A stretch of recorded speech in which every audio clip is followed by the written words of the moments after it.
The marriage of an 11-year-old Muslim girl to a religious leader set off a chain of terrible events.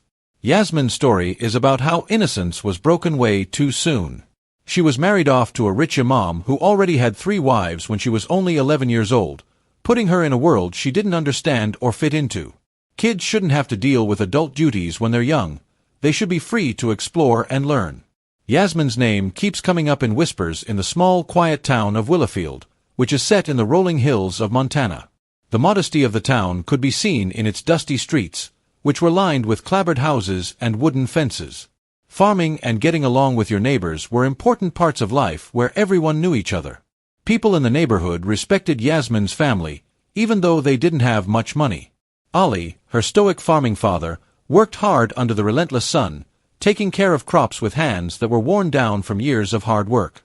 His commitment was as steady as the wind in Montana, and his pride came from doing easy things to take care of his family.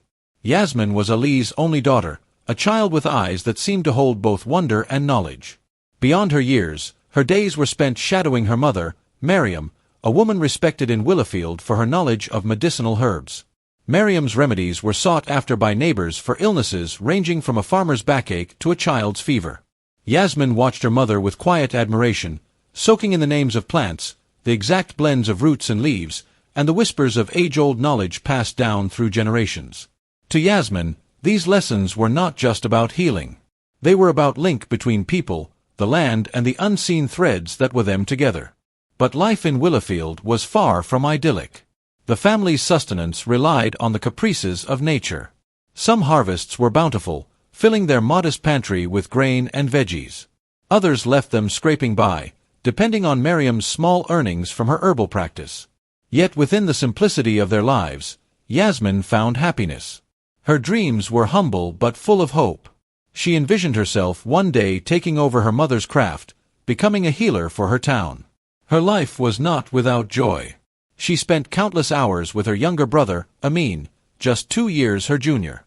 The two were irreparable, exploring the endless stretch of fields and woods that surrounded their home. Together they discovered hidden trails and secret spots, their laughter ringing out like the music of a carefree life. Yasmin cherished the simple joys of her life in Azen, the earthy aroma after a fresh rain, the soothing rustle of leaves as the wind whispered through them, and the endless sprawl of fields that seemed to stretch into infinity. For her, those fields symbolized freedom, a boundless world where her mind could roam as far as the horizon in her heart. Ain was her sanctuary, a haven of safety and love. Yet as she grew older, Yasmin began to notice the unseen walls that confined her, particularly as a girl. Her mother, Miriam, was highly respected for her remarkable knowledge of herbal remedies, but her life was lived mostly in the shadows.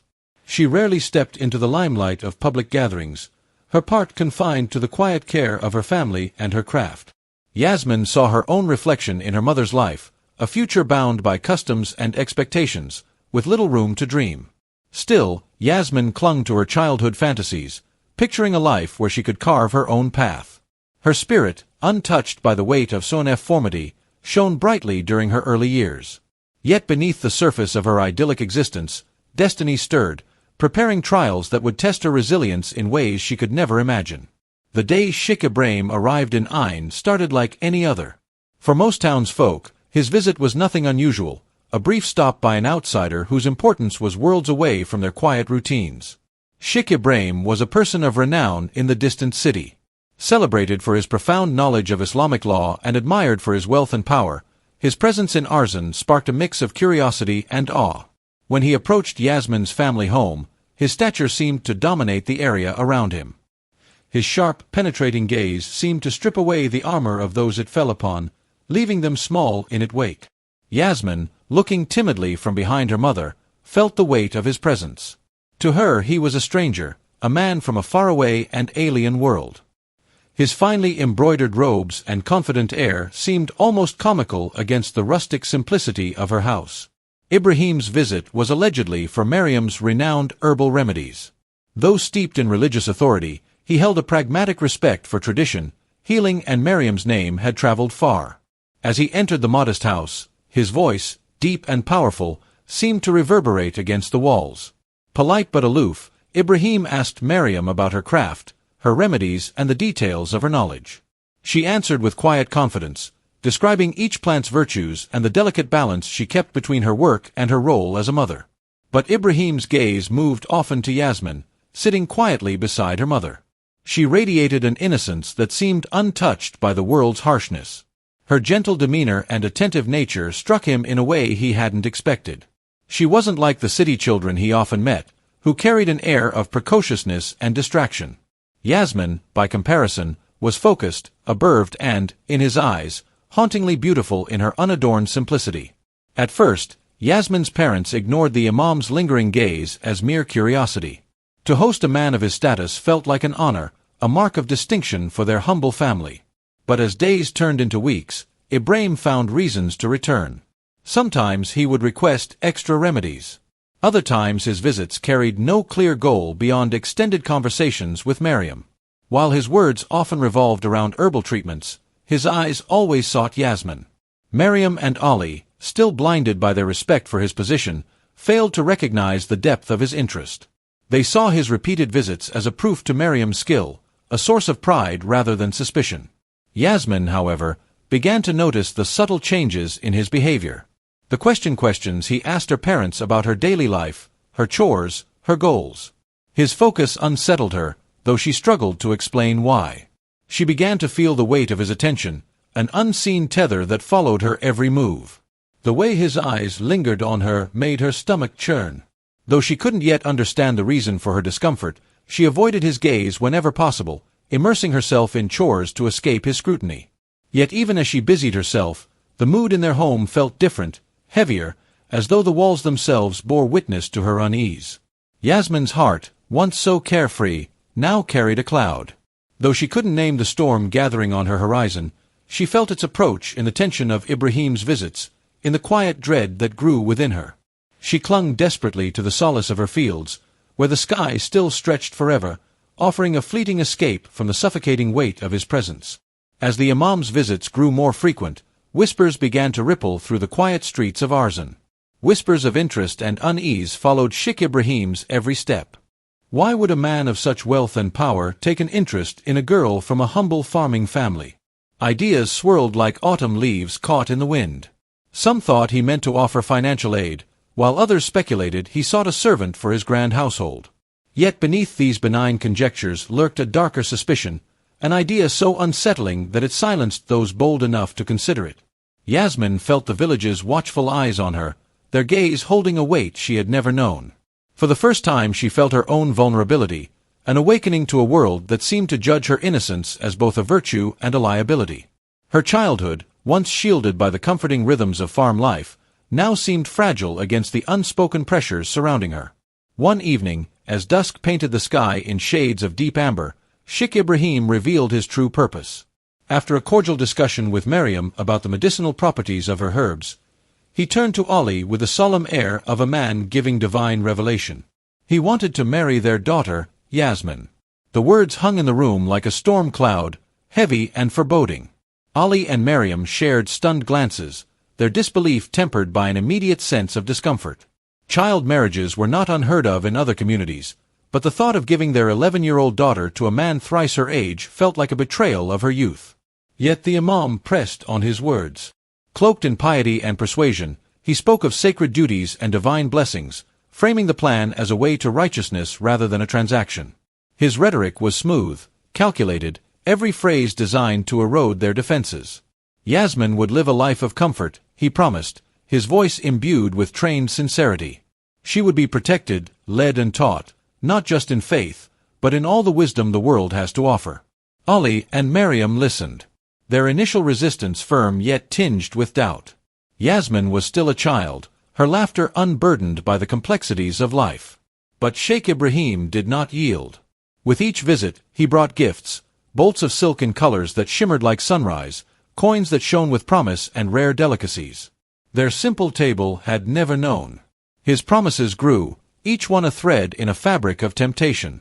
She will attend the finest schools, he assured them, learning both the scriptures and worldly information. He painted visions of security and wealth, a life free of the hardships that defined their own existence. For Ali, the imam's words struck a chord. The fields had gotten unpredictable, their yields barely sufficient to feed the family. Mariam's herbal remedies, though sought after, gave an inconsistent income. The weight of these battles pressed on him daily, and Sheikh Ibrahim's offer shimmered like a lifeline in a sea of uncertainty. Yet Miriam hesitated, her heart torn between maternal instinct and the goring truth of their poverty.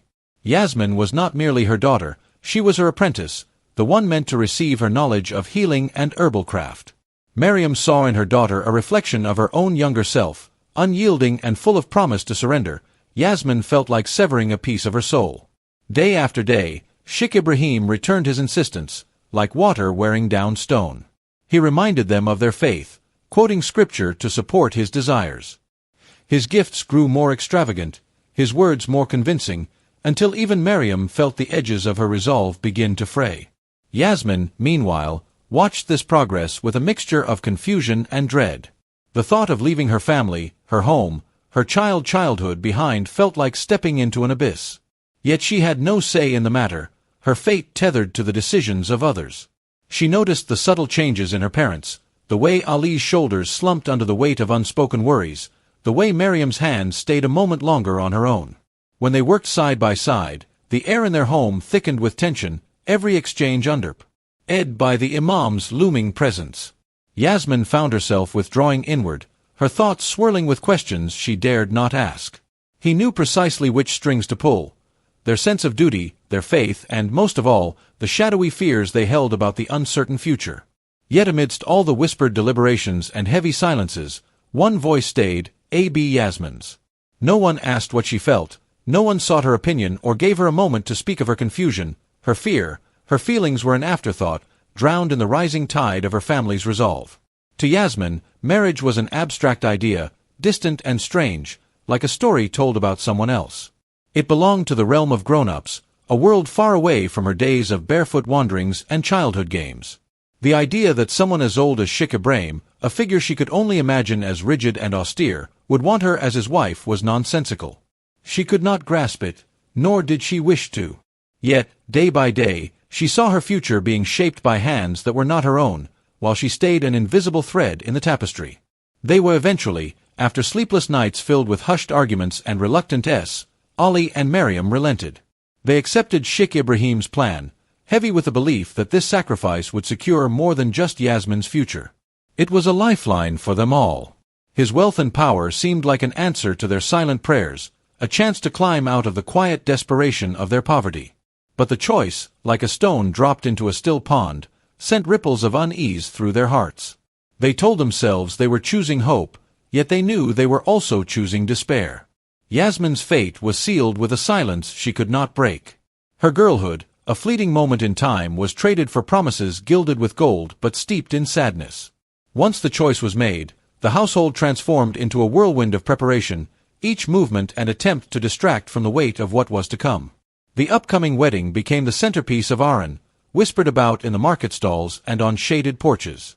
While marriages like this were not unheard of, the match, an 11-year-old village girl and a city imam, seemed to many a spectacle both extraordinary and disturbing. For Yasmin, the days running up to the wedding blurred into a haze of dread.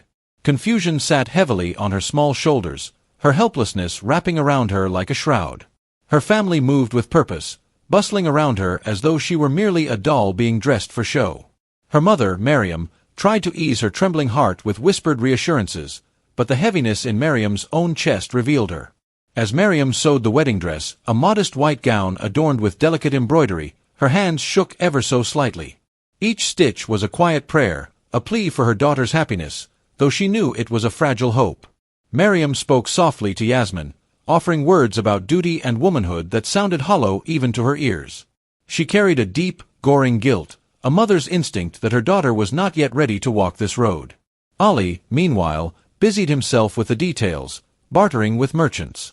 For the wedding feast, he took pride in arranging a party worthy of the union, convincing himself that the grandeur of the day would somehow outweigh his unease. Yet no matter how hard he worked, he could not fully silence the voice within that whispered of betrayal, of a father choosing life over his daughter's happiness.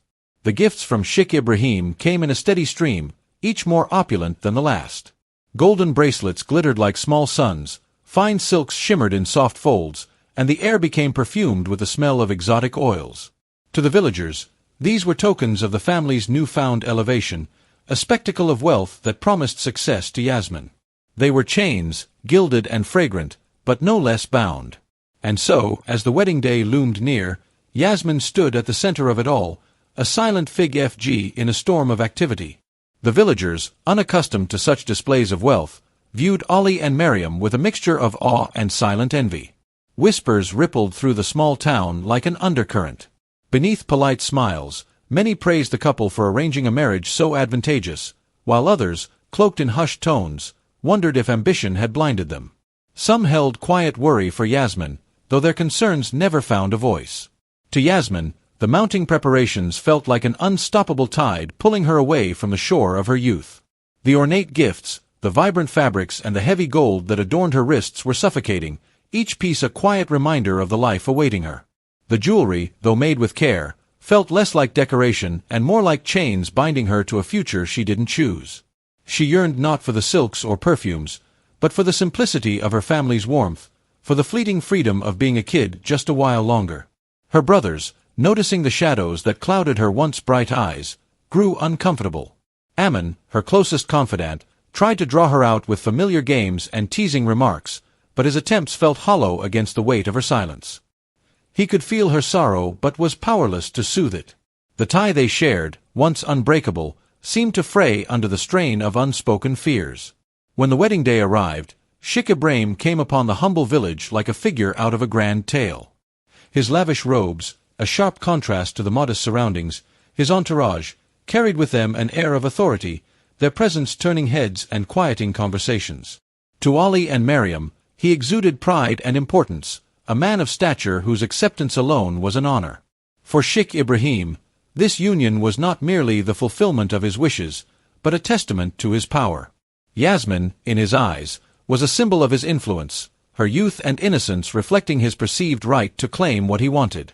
The ceremony, though modest by city standards, was extravagant, for harem tables groaned under the weight of rare delicacies. Succulent lamb, fragrant rice, ripe fruits and sweets that the peasants had only dreamed of tasting. They gathered in throngs, some truly celebrating, others driven by curiosity, eager to witness the transformation of a shy, quiet girl into the bride of an esteemed imam. To many, it was a spectacle, a collision of sacred rites and unsettling facts. Among the crowd, older women who had once walked in Yasmin's shoes cast discreet, sorrowful looks her way. They understood the unsaid fears etched into her small, pale face. Their hearts ached with memories of their own girlhood, stolen too soon by duty and custom. When the time came for Yasmin to leave, the world seemed to close in around her. Her mother held her tightly, her whispered words of comfort shaking with sadness. "Be strong, my child. Trust in God's will," Miriam urged, though the tears in her eyes revealed her struggle to believe her own words, Ali. Her father avoided her gaze altogether, his focus rigidly set on Sheikh Ibrahim, offering hollow pleasantries in a voice stripped of warmth. Her brothers stood in silent mourning, their young faces a tapestry of confusion and hopelessness. As Yasmin stepped away, her small frame shaking in the too bright light of the day, she turned back one last time. The landscape of her childhood stretched before her, familiar and comforting, yet receding quickly into the past. She felt as though she were standing at the edge of an abyss, staring into a vast and frightening unknown. The party continued, Ed around her, vibrant and loud, but within her a quiet storm raged, a mix of fear, loss and a resilience she was too young to recognize. For Sheikh Ibrahim, the union was a triumph to the villages and nearby towns. He was the epitome of piety and knowledge. His status as a respected imam preceded him. His counsel sought on things spiritual and worldly, but within the walls of his household, his life was far less exalted. Ibrahim, now on his fourth marriage, had a history of drawing women into his world with promises of safety and reverence. Yet those who had come before Yasmin knew the weight of his demands. The complexities of a life lived under his rule. As the carriage taking her away from her home jolted forward, she clutched the edge of her seat, her wide eyes fixed on the vanishing village. She felt like a leaf torn from its branch, swept away by forces too strong to resist, destined to land in unfamiliar soil. Yasmin joined a world where the walls were thick with unspoken rules, each one etched into the fabric of the imam's household like ancient carvings on stone, unyielding and impervious to time.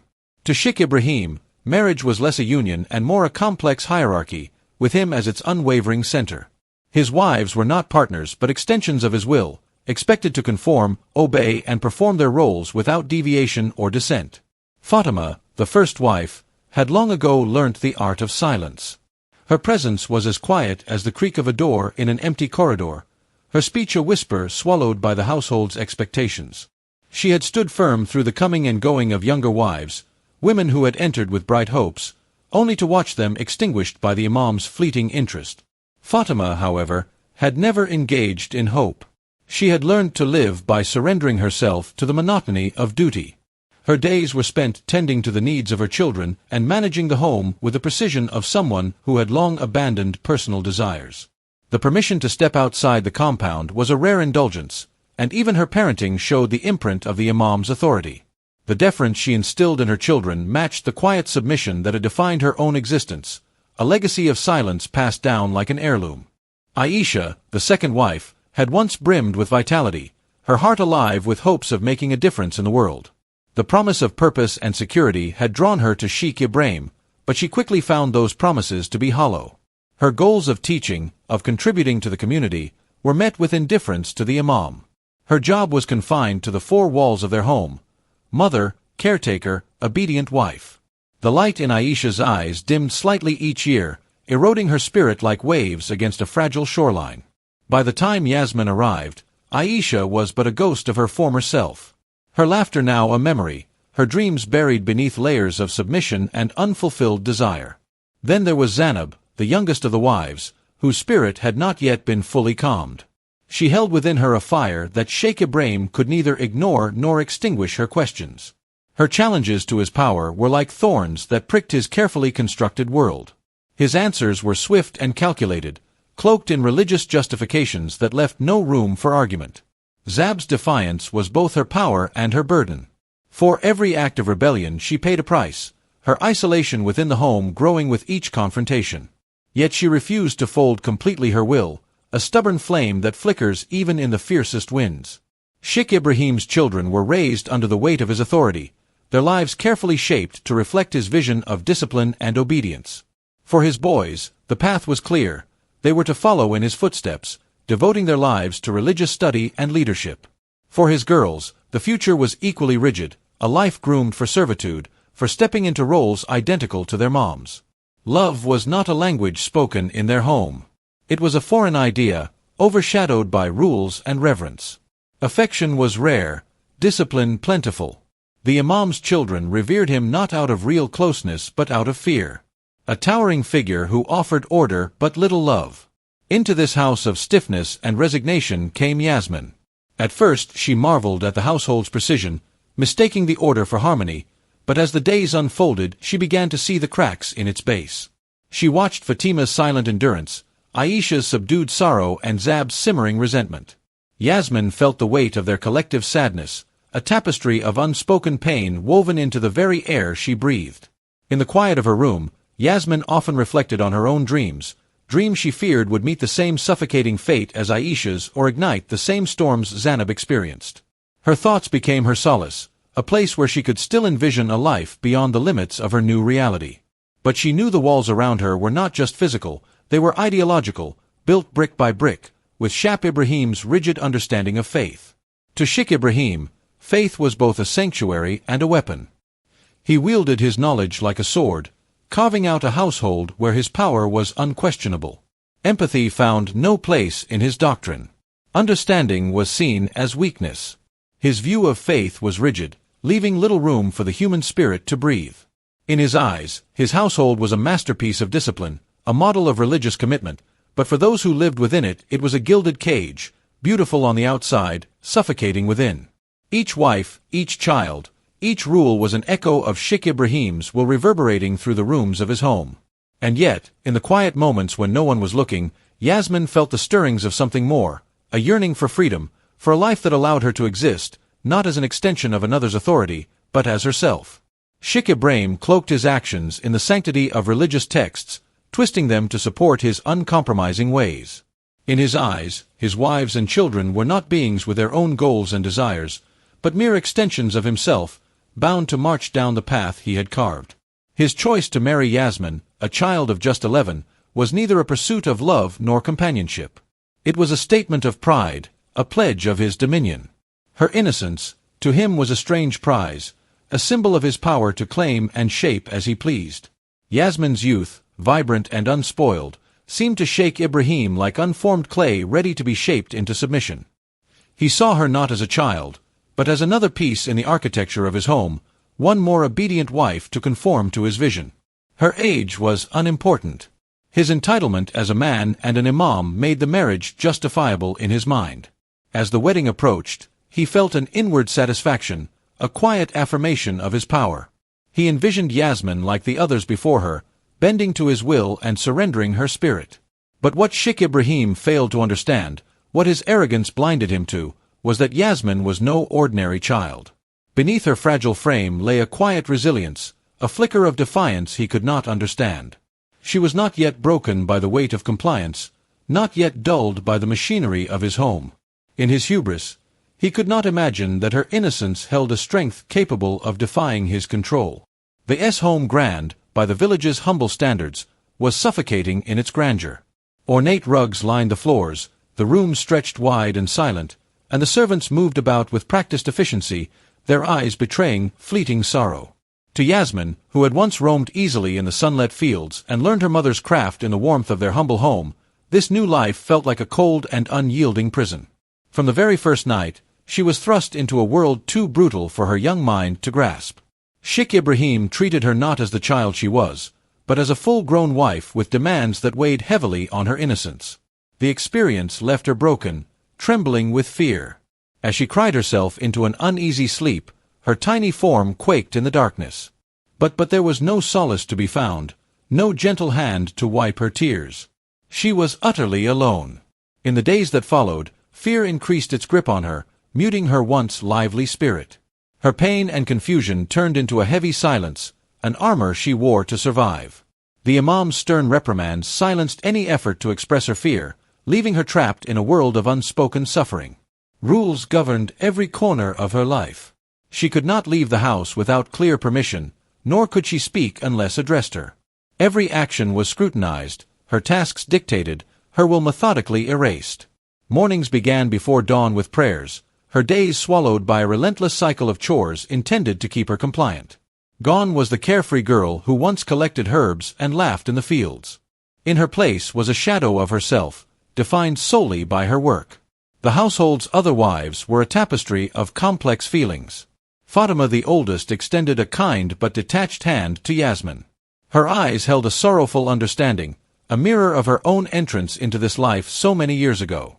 Fatima's spirit, dulled by years of submission, offered Yasmin only quiet direction, small, almost imperceptible gestures of comfort. Yet even these times of kindness were tinged with the knowledge that there was little she could do to change the young girl's fate.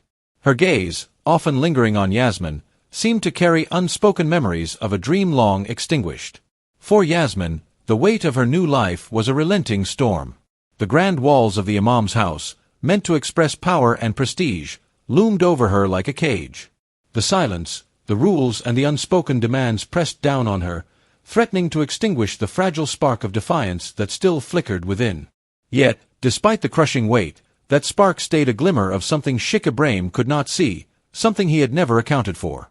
It was the quiet strength of a child who had not yet succumbed. Fatima had learnt the art of survival through invisibility.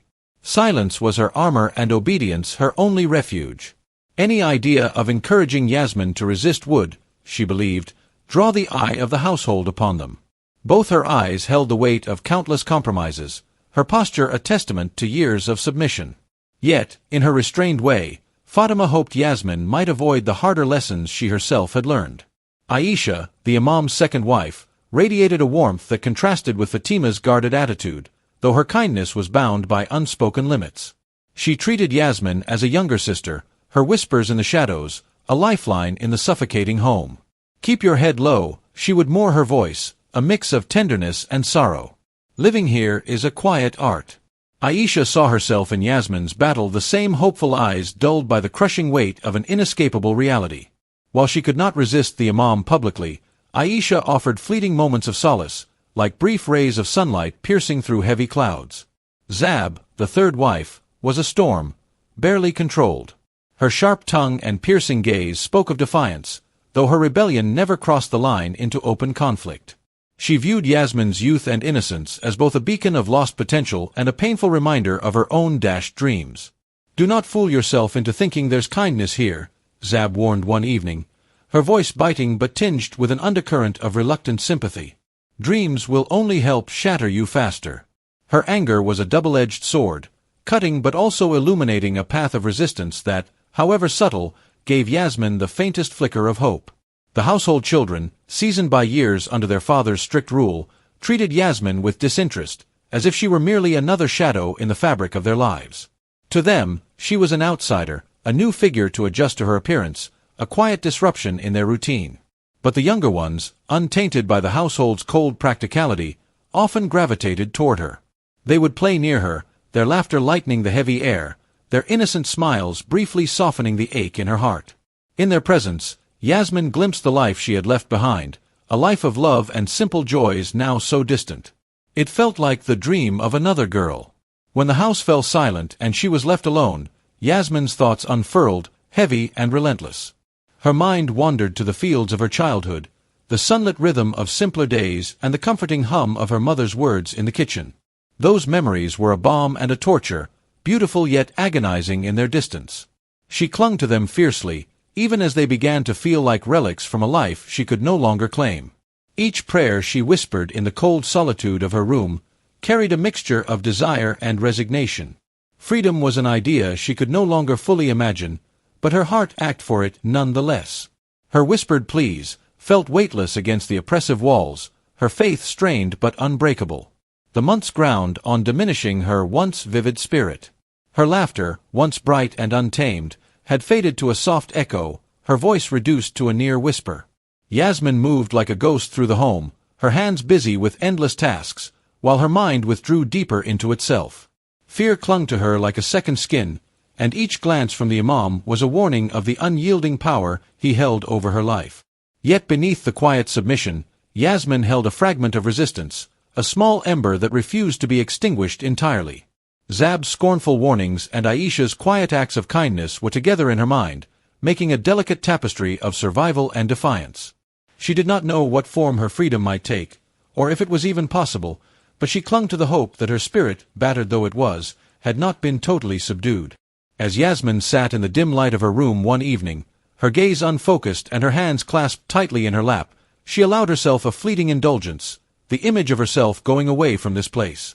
It was an uncertain vision, blurry and undefined, but it carried within it a fragile spark of potential, and for now that was enough to keep her heart beat. One quiet moment at a time, Yasmin's life felt like a cruel melody played on a loop, each note more jarring than the last.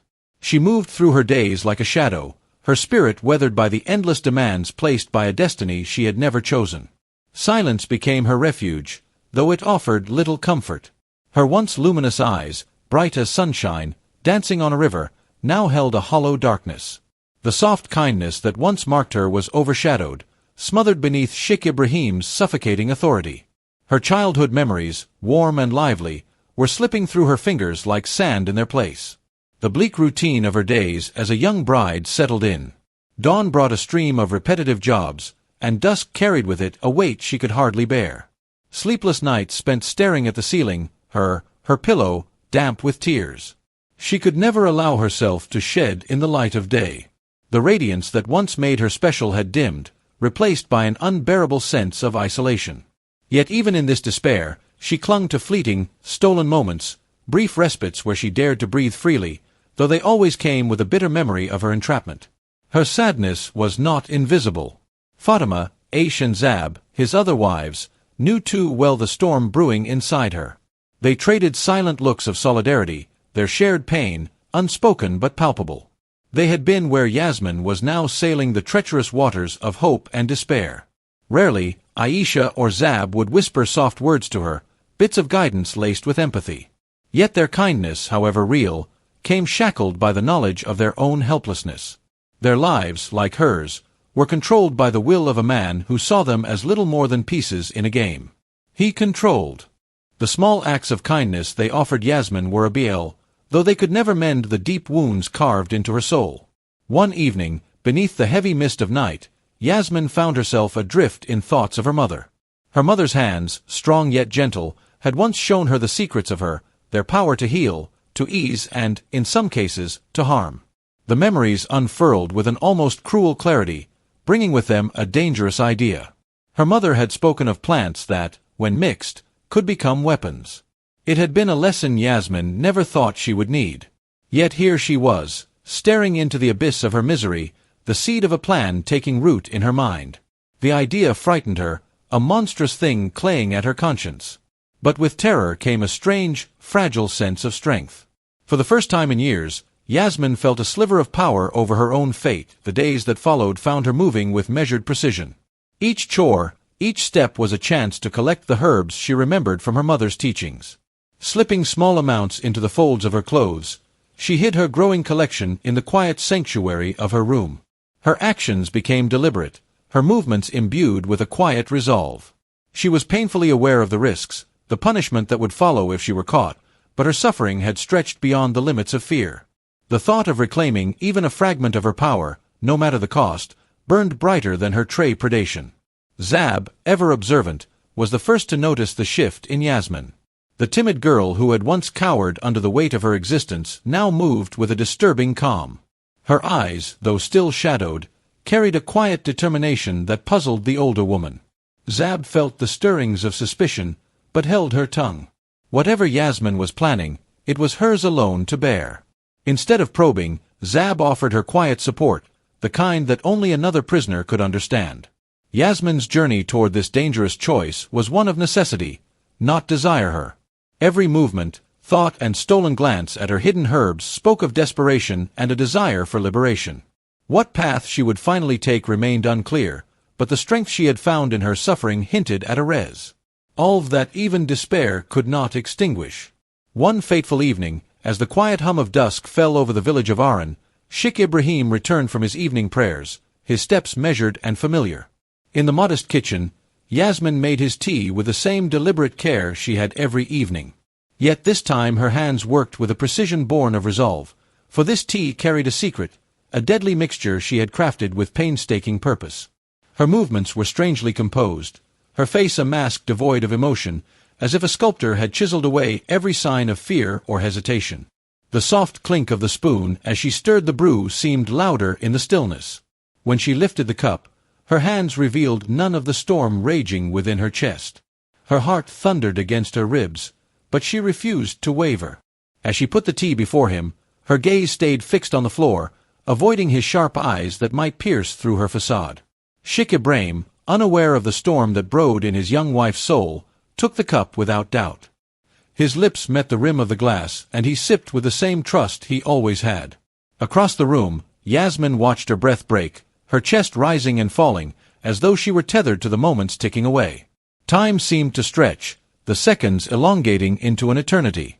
As she awaited the inevitable, the weight of her deeds settled like a cold stone in her stomach.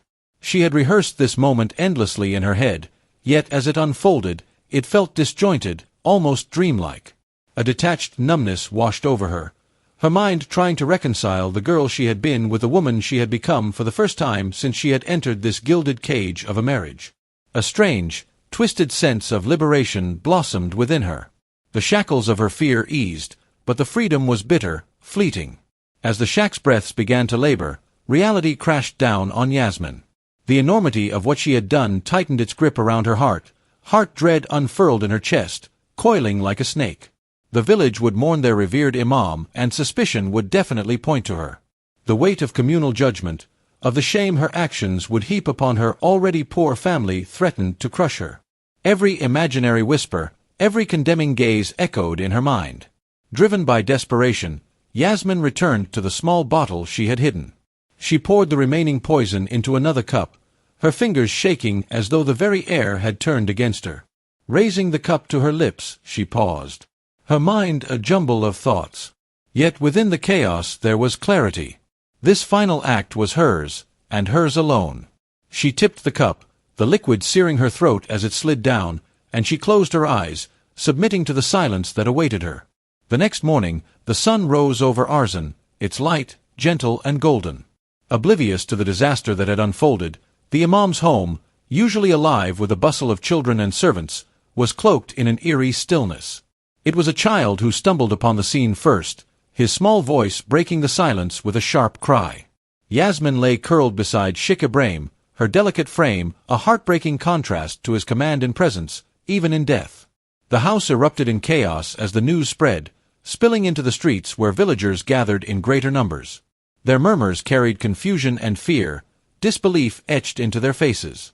Death had taken both a pillar of their community and a girl who had barely begun her life. To the locals, the imam's passing was not just a personal loss. It was a rupture in the fabric of their collective faith, a blow to the authority that had led them for years. As the crowd grew, so too did the whispers questions, blooming like dark flowers among them. How could such an event have occurred? What had driven the young bride to such a desperate end? Inside the dimly lit house, a shroud of unease remained alongside the heavy weight of sorrow. The death of Sheikh Ibrahim and his young bride, Yasmin, on the same fateful night raised a tide of whispered accusations. What shadow had fallen so swiftly and consumed them both? The questions twisted through the air, unseen but palpable, carried by the tension among the gathering onlookers. Sheikh Ibrahim's body lay cold and still, his features etched in a contorted mask of agony, an undeniable testament to the torment caused by the poison. Beside him, Yasmin's small body was curled as though in sleep, her face serene in a way that defied the tumult of her final days. Her hands rested over her chest, almost as if protecting a heart that had borne too much to an unaware observer. She might have seemed at peace, like a child finally freed from a restless slumber. Yet for those who had watched her struggles, this was no quiet ending. It was the last frantic act of a soul driven to the edge. The wives of the household stood vigil, their feelings as varied as the parts they had played in Yasmin's short life. Fatima the elder knelt beside the girl's lifeless form, her tears falling in a silent confession of guilt. She had seen Yasmin's innocence wither under the weight of an unwanted union, and now her grief was tinged with regret for her failure to shield the girl from a cruel fate. Each tear seemed to echo the quiet plea, "Forgive me." Aisha stood apart, her hands pressed tightly to her chest, as though holding her heart in place. Her lips moved in whispered prayers for Yasmin's soul, but her mind was a whirlwind of memories. She had offered kindness to Yasmin in quiet, brief moments. Yet now she wondered if it had ever been enough. Her whispered invocations mixed with a quiet self-reproach, "I should have done more." Zab's response was a sharp difference, a cocktail of sorrow and vindication. Her eyes lingered on the imam's lifeless form. Her lips set in a line that revealed her inner conflict. She mourned Yasmin's sad end but felt an undeniable sense of a reckoning in Ibrahim's death. The iron grip he had held over their lives had finally been broken, and with it came a bitter justice she could not ignore. In Zab's heart, grief and triumph fought a silent war. When the elders and the village doctors arrived, they began their grim examination. The physician results confirmed the village's worst fears. Both the imam and Yasmin had been victims of deliberate poisoning. The herbal toxin had been skillfully prepared, its effects swift and relentless. Yasmin's delicate frame bore the same signs of pain. Yet her expression stayed eerily calm, as though she had made peace with her decision. The revelation rippled through the village like a stone cast into still water, leaving waves of shock and doubt in its wake. Outside the house, the growing crowd buzzed with uneasy energy, fragments of conversations intertwined, forming a tapestry of judgment and defense. Some voices rose in Yasmin's favor, lamenting the fate of a child thrust into a life she had not chosen. She was a victim, they said, an offering to traditions too heavy for her tender years. Others were less merciful, their words cutting like shards of glass. She brought dishonor to the imam and to all of us, they argued, referring to the religious leader's stature and the trust he once commanded. The elders gathered in hushed tones, their faces etched with worry. The deaths were more than a personal disaster. They were an indictment of the community's very foundation. The poison did not merely take 2 lives. It fractured the village's faith in its customs and leaders. As they debated their next steps, a somber realization fell over them. This crisis was a mirror reflecting the flaws in their practices, the cracks in their ideals. As the sun dipped below the horizon, the village of Arzan was wrapped in an uneasy stillness, as if the very earth mourned alongside its people.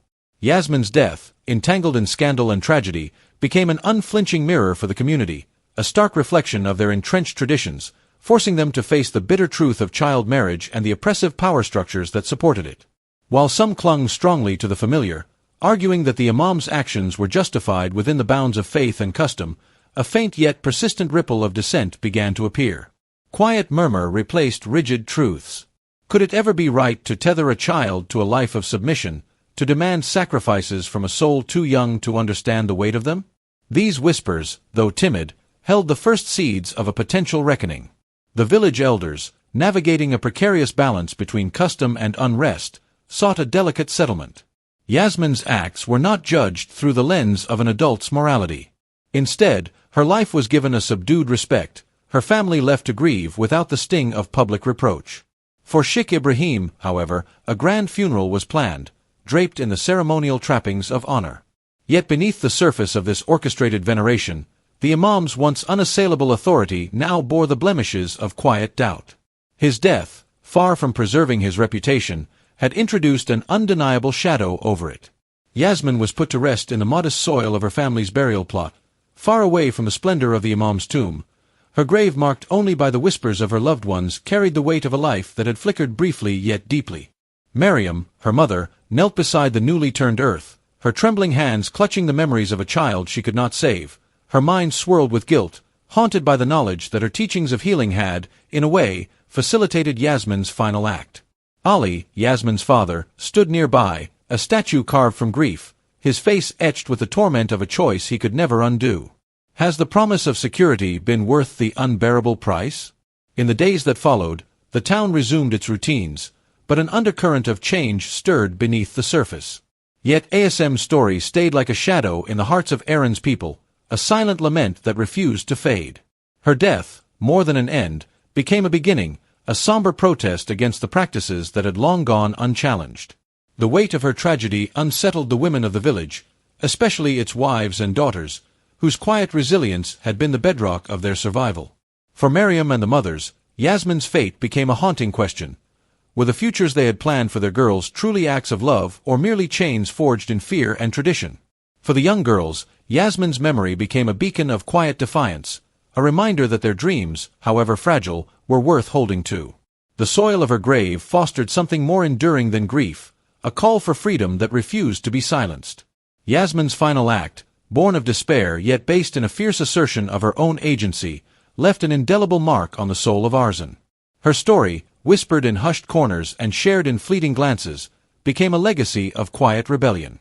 It challenged the village to re-examine its roots, urging them to look beyond the rigid confines of the past. Though her life had been brief, Yasmin's spirit endured an unseen force pushing against the walls of tradition. The people could no longer look away. Her unspoken demand for change hung in the air, a quiet but resolute voice that would not be ignored, calling for a future where freedom was no longer an impossible dream but a right for every daughter of Arzan. Thank you for watching this truly moving story of Yasmin, a life cut short but not forgotten.